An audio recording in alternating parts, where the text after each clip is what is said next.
நாங்க பழனில இருந்து வரோம். அங்க டிவில நாங்க பார்த்து ரொம்ப எக்ஸைட் ஆகி நாங்க வந்திருக்கோம். இங்க அதே அளவுக்கு பிரம்மாண்டமா இருக்கு. நாங்க இன்னும் விஜய் சார் பேசுறத ரொம்ப அவளோட எதிர்பார்த்துட்டு இருக்கோம். ஆனா இங்க வந்து பார்த்தா ரொம்ப பிரம்மாண்டமா இருக்கு. நாங்க இந்த அளவுக்கு நாங்க எதிர்பார்க்கல.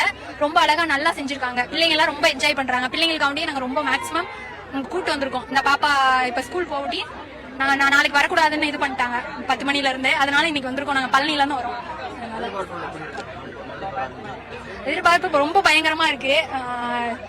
அன்னைக்கு மாதிரி இடம் பத்துமான்னு தான் தெரியல. இப்பயே இவ்வளவு கூட்டமா இருக்கு. நாங்க எதிர்பார்க்காத அளவுக்கு ரொம்ப கூட்டம் பயங்கர. இப்பயே நாங்க வேடிக்கை பாக்குறது இவ்வளவு கூட்டமா இருக்கு.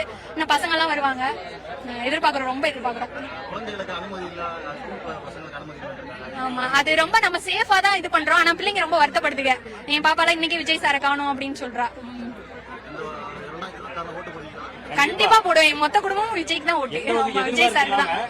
எந்த ஒரு எதிர்பார்ப்பு இல்லாம சொந்த காசை செலவு பண்ணி எல்லாருமே இத்தனை 1000 மக்கள் வராங்கன்னா அவங்க ஓட்டு போடாம எப்படி இருப்பாங்க? கண்டிப்பா ஓட்டு போடுவாங்க.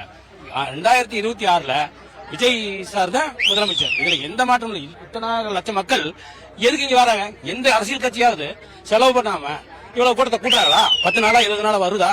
இல்லையே. அப்போ அவர் மேல உள்ள நம்பிக்கை, எதிர்பார்ப்பு அதிபயங்கரமா இருக்கு. 2026ல அவர் தவிர யாருமே இருக்கிறதுக்கான வாய்ப்பு இல்லை.